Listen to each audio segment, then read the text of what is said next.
নমস্কাৰ সকলোলৈ স্বাগতম জনাইছোঁ স্মাৰ্ট এডুকেশ্যন চেনেলটোলৈ। আজি অসম জিকেৰ 20টা প্ৰশ্ন লৈ আহিছোঁ। ভিডিঅ'টো শেষলৈ ভালদৰে চাই থাকিব আৰু লাইক শ্বেয়াৰ আৰু ছাবস্ক্ৰাইব কৰিবলৈ নাপাহৰিব।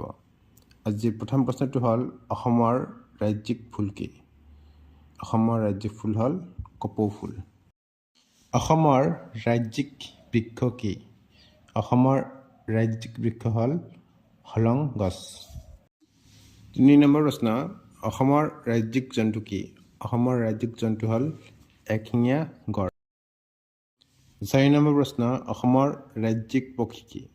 অসমৰ ৰাজ্যিক পক্ষী হ'ল দেওহাঁহ। 5 নম্বৰ প্ৰশ্ন পিকমি হগৰ অসমীয়া স্থানীয় নাম কি? পিকমি হগৰ অসমীয়া স্থানীয় নাম হ'ল নল গাহৰি। 6 নম্বৰ প্ৰশ্ন অসমত পোৱা একশিঙীয়া গড়ৰ সিংহৰ দৈৰ্ঘ্য কিমান? অসমত পোৱা একশিঙীয়া গড়ৰ সিংহৰ দৈৰ্ঘ্য হ'ল 15-16 ইঞ্চি। কোন চনত গুৱাহাটীত প্ৰথম এদিনীয়া আন্তৰ্জাতিক খেল অনুষ্ঠিত হৈছিল? 1983 চনত। 8 নম্বৰ প্ৰশ্ন অসম সাহিত্য সভাৰ কনিষ্ঠতম সভাপতি কোন? কৃষ্ণকান্ত সন্দিকৈ। 9 নম্বৰ প্ৰশ্ন নটসূৰ্য নামেৰে খ্যাত অসমীয়া ব্যক্তিগৰাকী কোন? ফণী শৰ্মা। 10 নম্বৰ প্ৰশ্ন অসম সাহিত্য সভাই প্ৰকাশ কৰা অভিধানখনৰ নাম কি? অসম সাহিত্য সভাই প্ৰকাশ কৰা অভিধানখনৰ নাম হ'ল চন্দ্ৰকান্ত অভিধান। 11 নম্বৰ প্ৰশ্ন অসমৰ গোৱালপাৰা অঞ্চলত উৎপত্তি হোৱা লোকগীতৰ ধাৰাটোৰ নাম কি? গোৱালপৰীয়া লোকগীত। অসমৰ বড়ো জনগোষ্ঠীয়ে তেওঁলোকৰ শস্য চপোৱা উৎসৱত যি লোকনৃত্য প্ৰদৰ্শন কৰে তাৰ নাম কি? বাগৰুম্বা নৃত্য।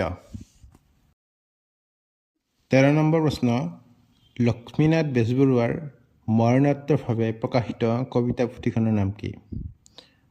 পদুম কলি।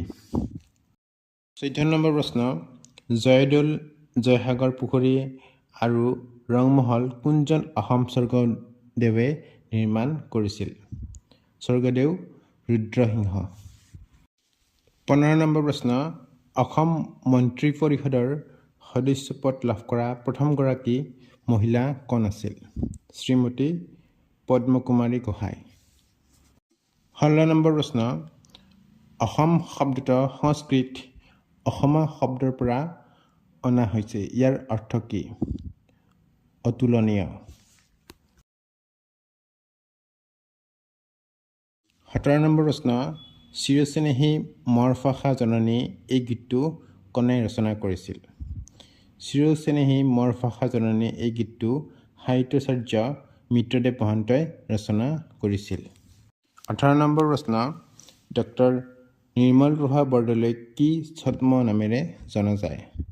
ডক্টৰ নিৰ্মলপ্ৰভা বৰদলৈক নীলা বাইদেউ ছদ্ম নামেৰে জনা যায়।